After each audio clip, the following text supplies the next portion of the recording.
എറണാകുളത്ത് ഒരു ഹോട്ടലിൽ ഒരു സിനിമ നടനെ അന്വേഷിച്ച് ചെന്ന പോലീസ് നമ്മൾ ഈ 100 മീറ്റർ ഓട്ടത്തിൽ ഒക്കെ ഉത്തേജക മരുന്ന് ഉപയോഗിച്ചിട്ടുണ്ട് എന്ന് നമ്മൾ വാർത്തകളിലൂടെയൊക്കെ കാണുന്നുണ്ട്. അതൊക്കെ ചരിത്രങ്ങളിലൂടെയും നമുക്ക് മനസ്സിലാക്കാൻ കഴിയും. പക്ഷേ അദ്ദേഹത്തെ അന്വേഷിച്ച് പോലീസ് ചെന്നപ്പോൾ ആ സിനിമാ നടൻ ആ ഹോട്ടലിൽ നിന്ന് എടുത്തു ചാടി ഓടിയിട്ട് പിന്നെ നിർത്തിയത് കോയമ്പത്തൂരാണ്. ഇത്തരത്തിലുള്ള സംഭവങ്ങൾ ഇങ്ങനെ നിരന്തരമായി വന്നുകൊണ്ടിരിക്കുകയാണ്.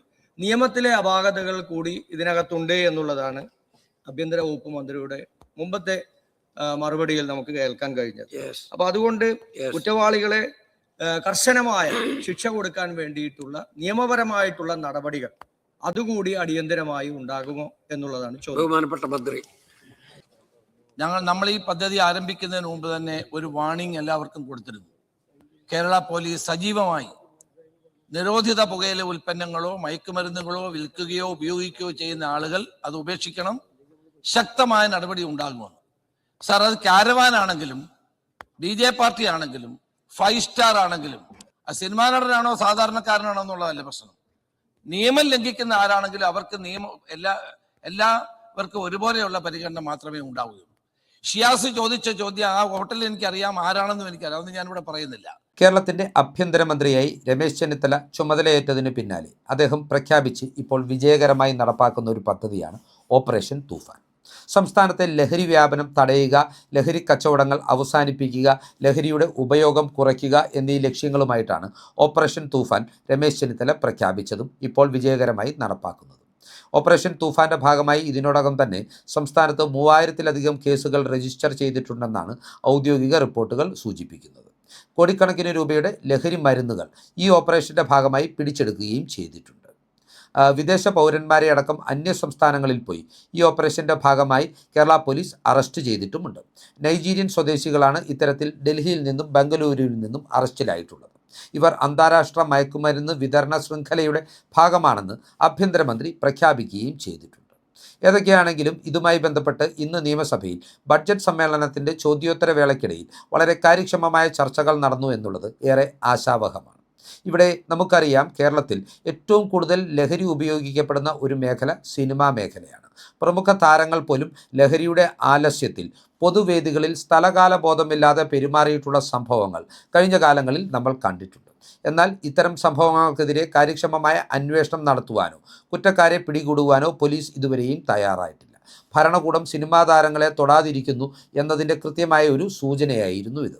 കോടിക്കണക്കിന് രൂപയുടെ ലഹരിയുമായി ഒരു യുവതി പിടിയിലായപ്പോൾ അവർ കൃത്യമായി സിനിമാ മേഖലയുമായി ബന്ധമുള്ളവരാണെന്നും സിനിമാ താരങ്ങൾക്ക് ലഹരി സപ്ലൈ ചെയ്തിരിക്കുന്നവരാണെന്നുള്ള കുറ്റസമ്മതം നടത്തിയിട്ട് പോലും ഇവരുടെ ഈ കേസുമായി ബന്ധപ്പെട്ട് പോലും അന്വേഷണം കാര്യക്ഷമമായി മുൻപോട്ട് പോയതുമില്ല.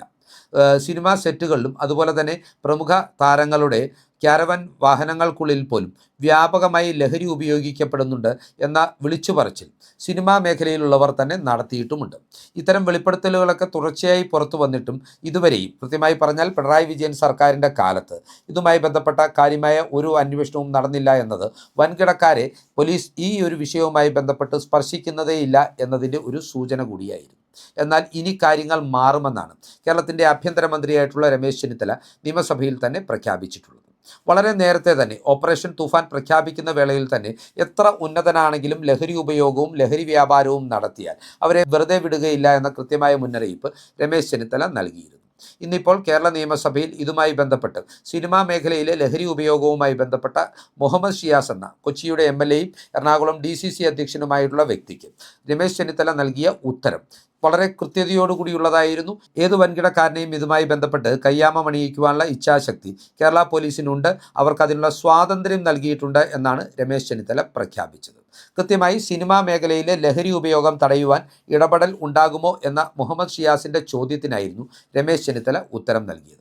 മുഹമ്മദ് ഷിയാസ് ഇവിടെ വളരെ കൃത്യമായി തന്നെ പേര് പറഞ്ഞില്ല എങ്കിൽ കൂടിയും ഷൈൻ ടോം ചാക്കോയെ 5 സ്റ്റാർ ഹോട്ടലിൽ നിന്ന് പോലീസ് പിടിക്കാനെത്തിയപ്പോൾ അദ്ദേഹം ചാടി ഓടി രക്ഷപ്പെട്ടതും പിന്നീട് കോയമ്പത്തൂരിൽ പോയി ഒളിവിൽ താമസിച്ചതുമെല്ലാം ചൂണ്ടിക്കാട്ടിക്കൊണ്ടായിരുന്നു തൻ്റെ ചോദ്യം പങ്കുവച്ചത്. ഈ സിനിമാ താരത്തെയും തനിക്കറിയാം, ഈ ഹോട്ടലും തനിക്കറിയാമെന്ന് പറഞ്ഞുകൊണ്ടാണ് രമേശ് ചെന്നിത്തല ഇതുമായി ബന്ധപ്പെട്ട തൻ്റെ മറുപടി നിയമസഭയിൽ പറഞ്ഞത്. എത്ര വലിയ 5 സ്റ്റാർ ഹോട്ടലിലാണെങ്കിലും എത്ര വലിയ DJ പാർട്ടി ആണെങ്കിലും ഏതൊക്കെ സൈറ്റിലെ ഏതൊക്കെ പ്രമുഖ നടന്മാരുടെ ക്യാരവാനാണെങ്കിലും പോലീസ് ലഹരി പരിശോധനയ്ക്കായി ഇവിടങ്ങളിലേക്ക് കടന്നു കയറുമെന്ന് രമേശ് ചെന്നിത്തല നിയമസഭയ്ക്കുള്ളിൽ പ്രഖ്യാപിക്കുമ്പോൾ അത് തീർച്ചയായും വളരെ പ്രത്യാശ നൽകുന്ന ഒരു പ്രഖ്യാപനമാണ് എന്ന കാര്യത്തിൽ തർക്കമില്ല. നമുക്കറിയാം ഷൈൻ ടോം ചാക്കോ മാത്രമല്ല ശ്രീനാഥ് ഭാസിയൊക്കെ ലഹരി അടിച്ച് കിറുങ്ങി മാധ്യമങ്ങൾക്ക് മുമ്പിൽ പൊട്ടിത്തെറിക്കുന്ന സാഹചര്യങ്ങൾ ഉണ്ടായിട്ടുണ്ട്. എന്നാൽ ഇവരുടെ ഒന്നും രക്തപരിശോധന പോലും നടത്തുവാൻ തയ്യാറാവാത്ത ഷണ്ഡീകരിക്കപ്പെട്ട കേരള പോലീസ് ആയിരിക്കില്ല UDF സർക്കാരിൻ്റെ രമേശ് ചെന്നിത്തല നേതൃത്വം നൽകുന്ന കേരള പോലീസ് എന്നത് ഇതിനോടകം തന്നെ വ്യക്തമായിരിക്കുകയാണ്. ഈ വിഷയവുമായി ബന്ധപ്പെട്ട് നിരവധി പ്രമുഖ താരങ്ങൾക്കെതിരെയും ഷൈൻ ടോമിനെയും ശ്രീനാഥ് ഭാസിയെയും പോലുള്ള ചെറുകിട താരങ്ങളല്ല ഫഹദ് ഫാസിൽ ഉൾപ്പെടെയുള്ള താരങ്ങൾക്കെതിരെ പലപ്പോഴും ആരോപണം ഉയർന്നു വന്നിട്ടുണ്ട്.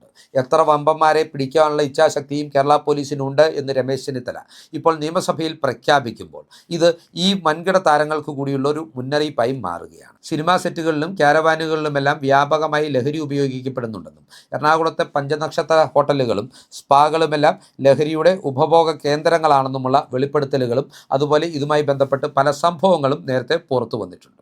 മറ്റൊരു ഉദാഹരണം പറഞ്ഞാൽ ഫോർട്ട് കൊച്ചിയിലെ ഒരു നക്ഷത്ര ഹോട്ടലിൽ നിന്ന് പാർട്ടി കഴിഞ്ഞ് മടങ്ങുകയായിരുന്ന 2 യുവതികൾ അവരെ ചേസ് ചെയ്തപ്പെട്ട വാഹനത്തിൽ നിന്ന് രക്ഷപ്പെടുവാനുള്ള ഒരു മത്സര ഓട്ടത്തിനിടയിൽ എറണാകുളത്ത് ദാരുണമായി കൊല്ലപ്പെട്ട സംഭവത്തെക്കുറിച്ച് പോലുമുള്ള അന്വേഷണം കാര്യക്ഷമമായി നടന്നാൽ അന്ന് MLA ആയിരുന്ന ഒരു CPM നേതാവിലേക്കും ഈ അന്വേഷണം എത്തിച്ചേരുമെന്ന ആരോപണം പോലും ഉയർന്നിട്ടുണ്ട്.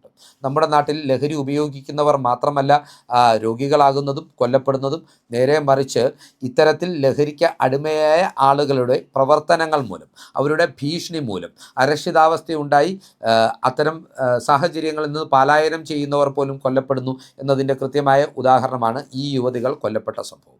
ഇത്തരം അനവധി വെളിപ്പെടുത്തലുകൾ കഴിഞ്ഞ കാലങ്ങളിൽ മാധ്യമങ്ങളിലൂടെ പുറത്തു വന്നിട്ടും വളരെ എക്സ്ക്ലൂസീവായിട്ടുള്ള റിപ്പോർട്ടുകളായി ഇതിൻ്റെ വിവിധ വശങ്ങൾ ആളുകൾ ലോകത്തിന് മുമ്പിൽ എത്തിച്ചിട്ട് പോലും കാര്യക്ഷമമായ ഒരന്വേഷണവും നടക്കാതിരുന്നതിനാൽ CPM പോലും ഈ ലഹരി വ്യാപാരത്തിന് കുടപിടിച്ചു എന്ന സംശയവും ഇതിനോടകം തന്നെ സജീവമായി ഉയർന്നു വരുന്നുണ്ട്. ഏതൊക്കെയാണെങ്കിലും നിയമസഭയിൽ ഈ ഒരു വിഷയം ഉയർത്തിക്കൊണ്ട് മുഹമ്മദ് ഷിയാസ് ആഭ്യന്തരമന്ത്രിയോട് ചോദിച്ച ചോദ്യവും അതുപോലെ തന്നെ ഇതിന് ആഭ്യന്തരമന്ത്രി നൽകിയ കൃത്യമായ മറുപടിയും അതിൻ്റെ പൂർണ്ണ രൂപത്തിൽ നമുക്കൊന്ന് കണ്ടു നോക്കാം. ഈ ആധുനിക കാലഘട്ടത്തിൽ ഏറ്റവും കൂടുതൽ നമ്മൾ നേരിടുന്ന വെല്ലുവിളിയാണ് ലഹരിയുടെ ഉപയോഗം. പ്രത്യേകിച്ചും കൊച്ചി പോലെയുള്ള ഒരു പ്രദേശത്ത് ലഹരിയുടെ ഹബ്ബാക്കി മാറ്റാൻ വേണ്ടിയിട്ടുള്ള വലിയ ശ്രമങ്ങൾ നടന്നുകൊണ്ടിരിക്കുകയാണ്. അതിനെതിരായി ആഭ്യന്തര വകുപ്പിൻ്റെ കീഴിൽ ആരംഭിച്ചിരിക്കുന്ന ഓപ്പറേഷൻ തൂഫാന്റെ പ്രവർത്തനങ്ങളെ പ്രത്യേകിച്ച് അഭിനന്ദിക്കുകയാണ്. സാർ, എൻ്റെ ചോദ്യം, നമ്മുടെ വൻകിട ഹോട്ടലുകൾ, പ്രത്യേകിച്ച് 5 സ്റ്റാർ 7 സ്റ്റാർ ഹോട്ടലുകളിലൊക്കെ വലിയ DJ പാർട്ടികൾ നടക്കുന്നുണ്ട്. ആ പാർട്ടികളിലും അതുപോലെ തന്നെ ചില യുവ സിനിമ പ്രവർത്തകർ അവരുടെ നേതൃത്വത്തിൽ നടക്കുന്ന സിനിമാ സെറ്റുകളിലുമൊക്കെ ഈ ലഹരിയുടെ വ്യാപനം ഉണ്ട് എന്നുള്ള വാർത്തകളെല്ലാം വരുന്നുണ്ട്. അപ്പോൾ അവിടെയെല്ലാം ഈ പരാതികൾ പരിശോധിച്ച് നടപടി സ്വീകരിക്കാൻ തയ്യാറാകുമോ എന്നുള്ള ചോദ്യമാണ്.